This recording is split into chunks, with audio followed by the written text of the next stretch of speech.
very important 5 mark question. Okay, என்ன கேக்குறாங்க? Find the mean using direct method. mean கண்டுபிடிக்கணும் using direct method. கொடுத்திருக்கிறது வந்து இன்டர்வல்ஸ் வித் ஃப்ரீக்வன்சி கொடுத்திருக்காங்க.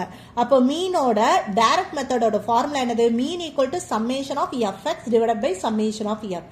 அப்போ இந்த மாதிரி இருக்கிற ஹரிசாண்டல வெர்டிக்கல் ஃபார்மா நம்ம எழுதுறோம். என்னது? இது பேர் என்னது? Class interval. கிளாஸ் இன்டர்வல் இன்டர்வலா இருந்தா சம் பண்ண முடியாது. ஸோ இன்டர்வல்ல ஹோல் நம்பரா மாத்தணும்.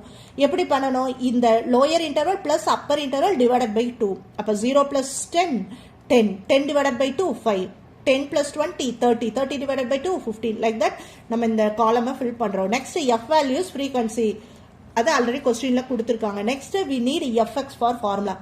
so fx means multiply f with x. so multiple பண்ணிட்டோம்னா we will get this column. 5 into 3 15 15 into 5 75 25 into 7 175 35 into 5 175. அப்புறம் நம்ம ஃபார்முலால சப்ஸ்டிட்யூட் பண்றதுக்கு summation of fx. summation of fx means fx sum பண்ண value. Then we need a summation of f.